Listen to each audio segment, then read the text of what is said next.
말씀입니다. 룻기 1장 1절부터 14절까지 우리 다 같이 한 목소리로 봉독하시겠습니다. 사사들이 치리하던 때에 그 땅에 흉년이 드니라. 유다 베들레헴의 한 사람이 그의 아내와 두 아들을 데리고 모압 지방에 가서 거류하였는데 그 사람의 이름은 엘리멜렉이요 그의 아내의 이름은 나오미요 그의 두 아들의 이름은 말론과 기련이니 유다 베들레헴 에브라 사람들이더라. 그들이 모압 지방에 들어가서 거기 살더니 나오미의 남편 엘리멜렉이 죽고 나오미와 그의 두 아들이 남았으며 그들은 모압 여자 중에서 그들의 아내를 맞이하였는데 하나의 이름은 오르바요 하나의 이름은 루시더라. 그들이 거기에 거주한 지 10년쯤에 말론과 기련 두 사람이 다 죽고 그 여인은 두 아들과 남편의 뒤에 남았더라. 그 여인이 모압 지방에서 여호와께서 자기 백성을 돌보시사 그들에게 양식을 주셨다 함을 듣고 이에 두 며느리와 함께 일어나 모압 지방에서 돌아오려 하여 있던 곳에서 나오고 두 며느리도 그와 함께 하여 유다 땅으로 돌아오려고 길을 가다가 나오미가 두 며느리에게 이르되 너희는 각기 너희 어머니의 집으로 돌아가라. 너희가 죽은 자들과 나를 선대한 것 같이 여호와께서 너희를 선대하시기를 원하며 여호와께서 너희에게 허락하사 각기 남편의 집에서 위로를 받게 하시기를 원하노라 하고 그들에게 입맞춤에 그들이 소리를 높여 울며 나오미에게 이르되 아니니이다. 우리는 어머니와 함께 어머니의 백성에게로 돌아가겠나이다 하는지라. 나오미가 이르되 내 딸들아 돌아가라. 너희가 어찌 나와 함께 가려느냐? 내 태중에 너희의 남편 될 아들들이 아직 있느냐? 내 딸들아 되돌아가라. 나는 늙었으니 남편을 두지 못할지라. 가령 내가 소망이 있다고 말한다든지 오늘 밤에 남편을 두어 아들을 낳는다 하더라도 너희가 어찌 그들이 자라기를 기다리겠으며 어찌 남편 없이 지내겠다고 결심하겠느냐. 내 딸들아 그렇지 아니하니라.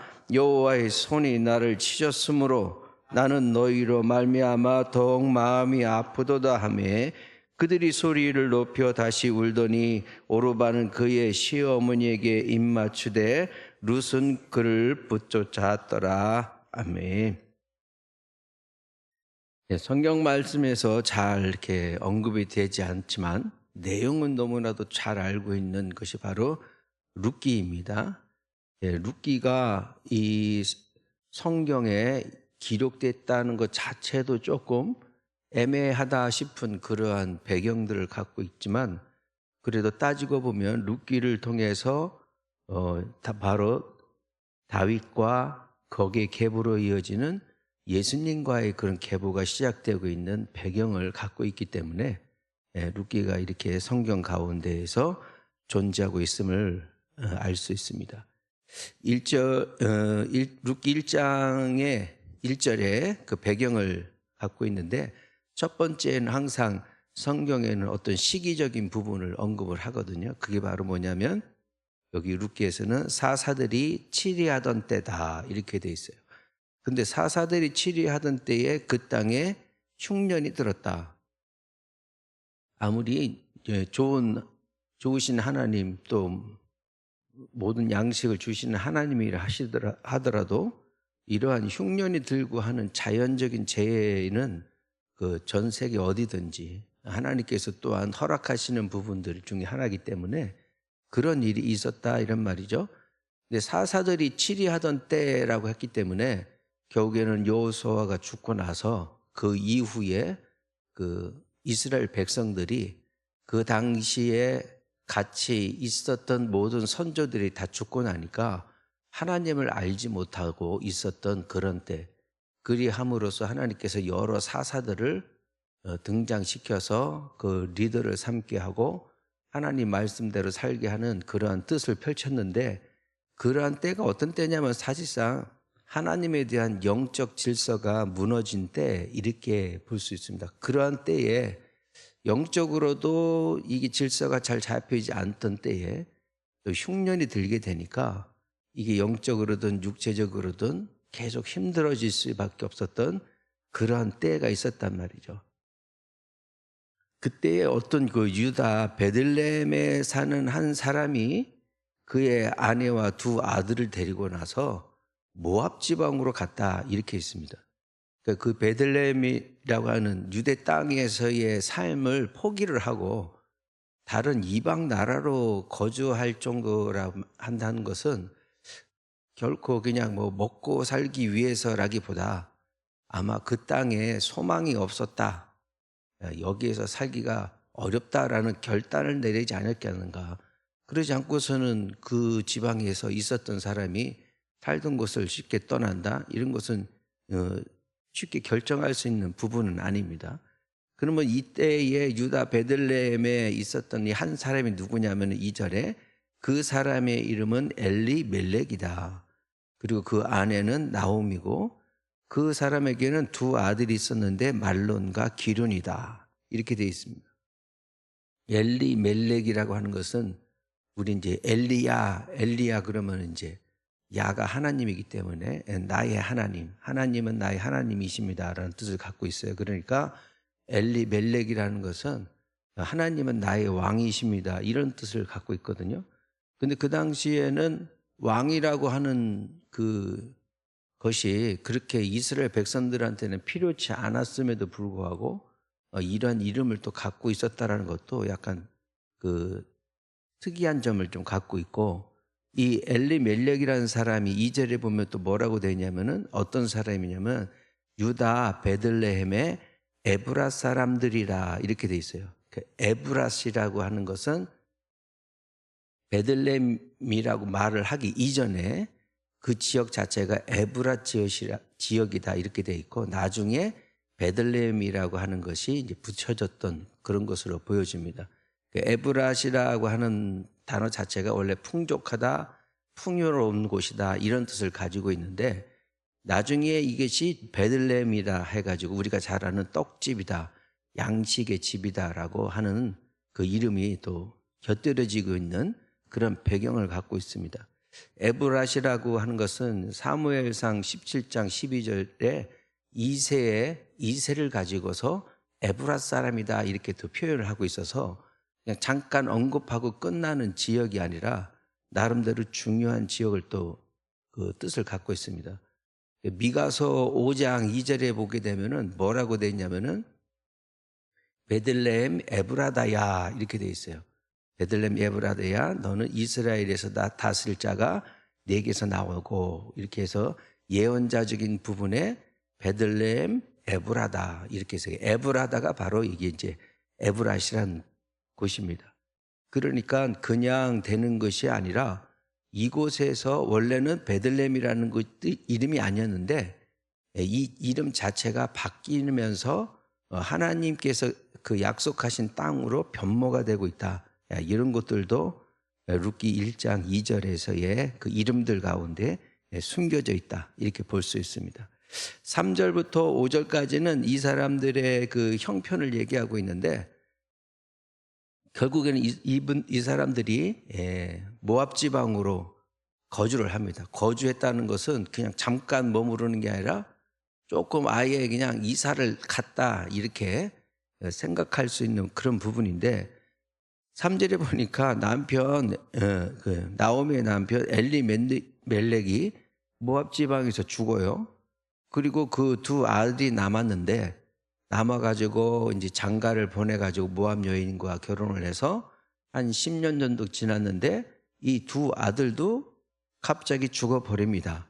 그렇게 되니까 이 집안에서의 처음에 출발할 때는 남편과 나오미 입장에서 남편과 아들 둘 참 얼마나 든든하게 남자 3명 가운데 나오미가 있었던 그런 상황인데 이 모압 지방으로 거주하고 나니까 남편도 죽고 두 아들도 죽고 남은 것은 자기 자신하고 또 뭐냐면은 두 아들의 며느리 두 사람만 남아 있는 거죠. 그러니까 모압 지방이라고 하는 곳에서 결국에는 힘이 없는 말 그대로 이 과부인 사람 세 사람만 살 수밖에 없어 그런 환경이 갑작스럽게 처해졌다라는 것이 이제 5절까지의 그 흐름 가운데 있습니다. 6절에 그 여인이 모압 지방에서, 그 여인이라는 것은 나오미가죠. 나오미가 그러한 상황에 처하고 나서 있는 데에 그 자기가 그 남편과 함께 나왔던 그 베들레헴, 즉 에브라 지역에 하나님께서 복을 주셔가지고 자기 백성들을 돌봐서 그들에게 양식이 주셨다. 그러니까 풍족한 시대가 돌아왔다라는 것을 소식을 듣게 됩니다. 그러니까 당연히 거기에서 모압 지방에서 사는 것보다는 그 자기가 떠났던 곳이지만 친척이 있고 나중에 보면은 자기가 이제 그 집안 쪽에 친척 쪽에 유업으로 가져야 될 땅과 이렇게 그 나름대로 기업의 터전이 있기 때문에 그 나오미라고 하는 사람이 그 유다 지방으로 다시 돌아가려고 그렇게 준비를 하고 있다 이런 말이죠. 그렇게 해서 두 며느리를 데리고서 유다 땅으로 길을 떠납니다.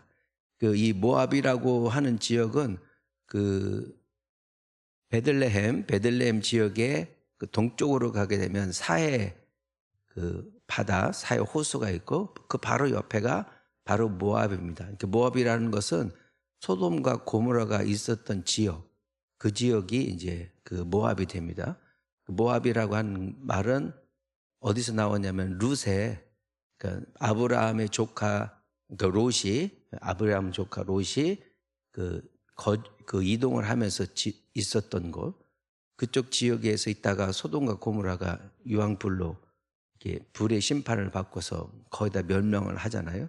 그리고 나서 바로 롯의 그 두 딸들 가운데에서 그 태어난 그 족속 중에 한 사람이 바로 모압입니다.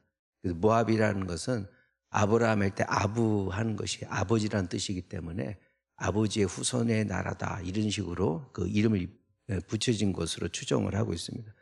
그러니까 모압이라는 것은 또 베들레헴 예루살렘보다 그렇게 또 뛰어나게 잘 산다 보긴 좀 어려운 부분도 갖고 있음에도 불구하고 그래도 나름대로 이스라엘과 하는 적대 관계는 아니기 때문에 그곳으로 가서 이제 머물렀다가 다시 바로 옆에 있는 베들레헴으로 쉽게 올 수 있는 그러한 배경을 갖고 있습니다. 8절에 있는 말이 또 좀 이 본문 가운데서 봐야 될 부분인데, 나오미가 두 며느리에게 이르되 너희는 각기 어머니의 집으로 돌아가라.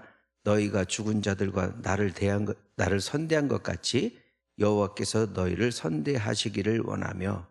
나오미가 이 유대 지방으로 두 며느리를 데리고 그리고 가고 있는 중에 가만히 생각해 보니까 자기가 있었던 곳이니까 갈 수는 있지만 이 두 며느리는 데리고 갈 수가 없겠다 이런 생각을 하는 겁니다. 그래서 왜냐하면 이방 여인들이니까 너희들은 다시 너희들 모압 지방으로 가라. 나 혼자 나는 예루살렘으로 베들레헴으로 갈 수 있지만 너희들은 거기 가서 할 수도 있는 일이 없고 더 험악한 일을 당할 수 있으니까 너희들은 갑자기 돌아가라 이렇게 얘기하면서 너희가 죽은 자들과 나를 선대한 것 같이, 그러니까 죽은 자들과 그런 얘기는 뭐냐면 자기 두 아들을 얘기하는 거예요. 죽은 두 아들과 있으면서 그리고 이 모압 두 여인이 그렇게 그 두 아들을 사랑하고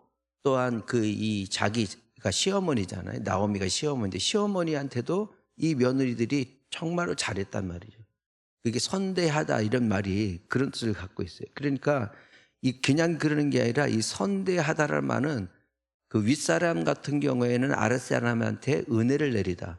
즉 하나님께서 우리를 대하실 때에 은혜롭게 대하신다. 그걸 바로 선대한다. 이게 선하게 대하셨다 이런 말이고, 아랫사람이 그 윗사람한테 선대를 했다라고 하는 표현은 그만큼 지극정성으로 상대방을 높이면서 그렇게 공경을 하고 있었단 말이죠.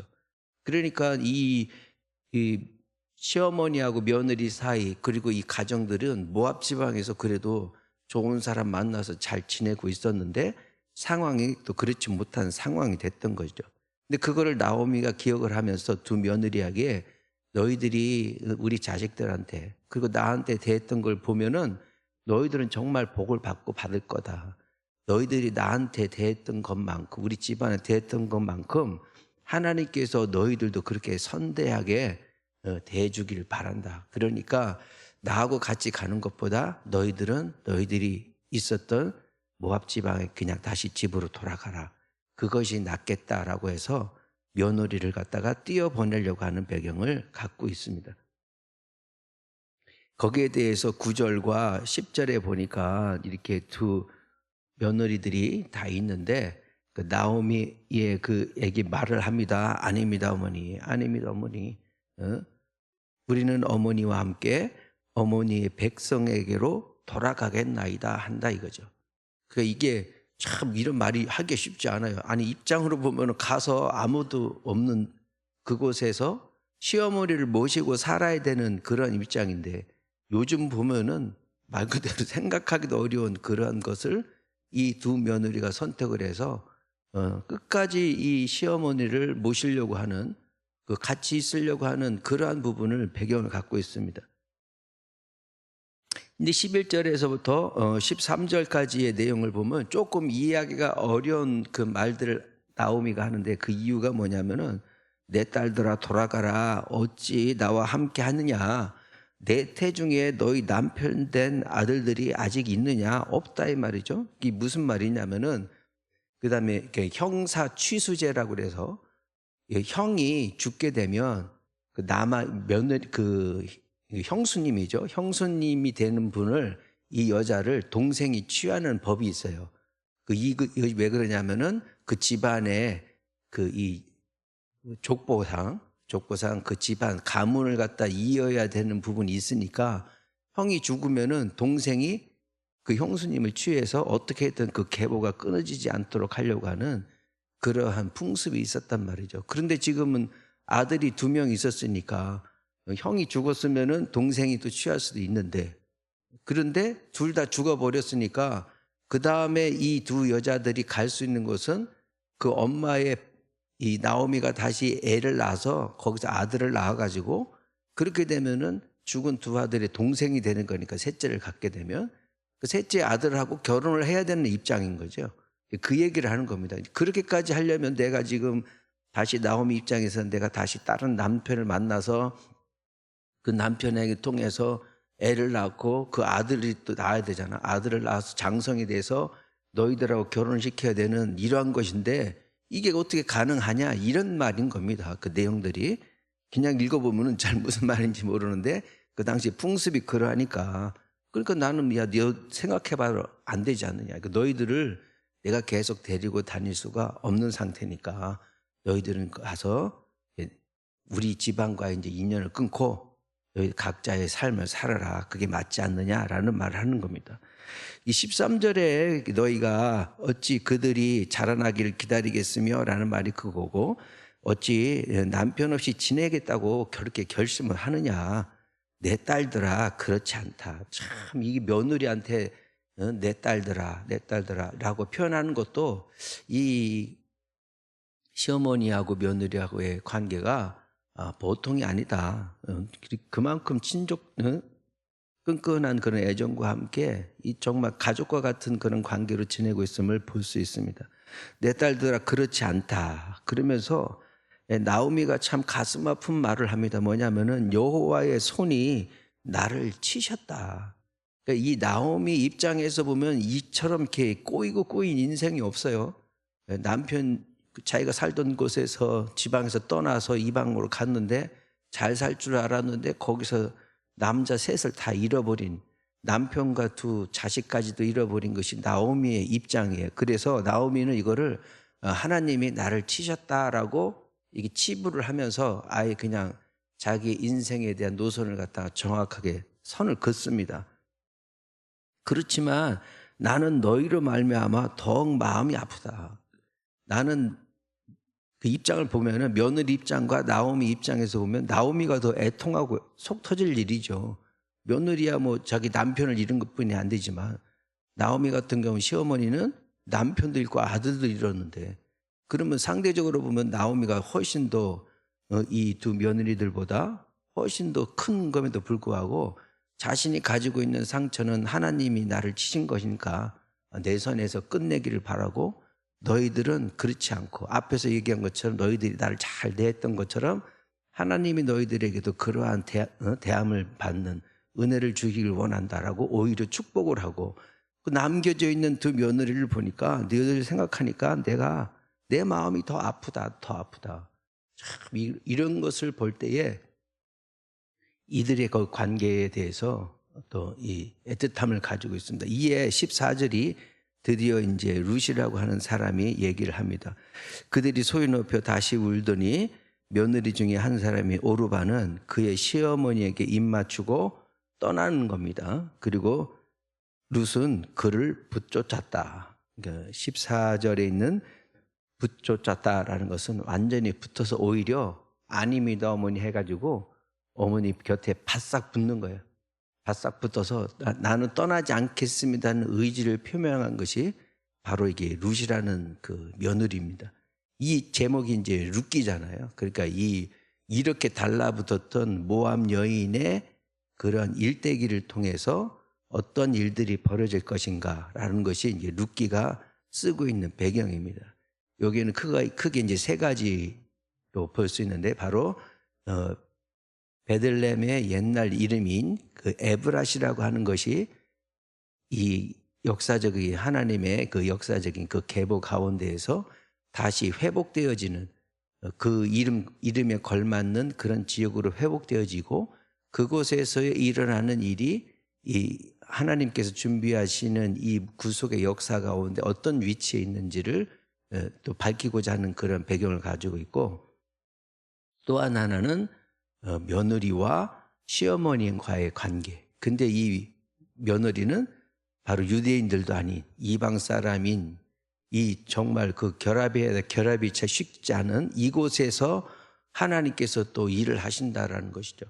나중에 이 룻이라고 하는 사람이 이제 뒤쪽에 있는 그 인물 보아스를 만나면서 거기에서부터 이 다윗의 계보가 시작이 되거든요. 이방 민족 여인한테, 남자가 아니라 여인을 통해서 하나님의 결국에는 다윗과 예수님 간의 이 계보가 이어지고 있다는 것은 상당히 이유를 찾아보기 어렵습니다. 근데 이러한 그 이방 여인을 들어서까지도 하나님께서 등장시키는 것은 그만큼 처음에 얘기했던 사사들이 치리하던 이 때가 그만큼 악하고 악한 그러한 시대였고, 하나님이 보실 때에 이 라인에서 하나님이 계보를 잇기보다는 얻은 그 이 이방 나라에 있는 그 룻이라고 하는 이방 여인을 통해서 오히려 이루는 것이 더 낫겠다라고 하는 하나님의 뜻도 있고, 이것이 결국에는 이 혈통주의적인 선대에서 먼저 택함을 받았던 그런 이스라엘 백성들한테서만 일어나는 은혜의 구원이 아니라 결국에는 펼쳐져야 될 것이 이방 나라 사람들을 통해서 하나님 예수님의 구속사역을 펼치신다라는 그러한 뜻도 가지고 있게 됩니다. 만약에 여기서 룻이라고 하는 사람이 혈통적으로 있었다, 그러면 예수님이 오셨을 때에 복음을 전할 때 그것이 이 유대인들한테 동의가 되지 않는 그런 부분도 있었을 겁니다. 계보가 쭉쭉쭉쭉 자기들 혈통으로 이어졌다 그러면. 그런데 룻이라는 이름을 딱 들이대면서, 봐라, 너희들이 알고 있는 이 다윗의 계보에 룻이라는 이방 여인을 통해서도 하나님이 일하시지 않느냐, 이런 것들이 나중에 복음을 또 확장시키는데 그 유대인들의 마음을 움직이게 하는 그런 배경을 또한 갖고 있습니다. 그래서 앞으로 뒤쪽에 이제 룻기가 계속 이어지고 있는데, 그런 관점에서 이렇게 묵상을 하시면서 보시게 되면 결코 우리 인생도 무슨 일이 벌어질지 모르지만 하나님에게 쓰임받고 하나님께서 들어 쓰시는 때에 이 모든 것들의 변화가 일어날 수 있는 그러한 것임을 또 깨달으셔서 오늘 또 이렇게 피곤한 가운데에도 이 주님 앞에 나와 있는 우리의 심령이 하나님의 은혜를 받고 우리의 처지가 어떠하든지 간에 그러한 것을 탓하지 않냐고, 오직 하나님을 향해서 그 관심과 초점을 가지고 오늘 하루도 잘 이겨내는 그런 복된 하루가 되시기를 기원합니다. 우리 다 같이 기도하시겠습니다.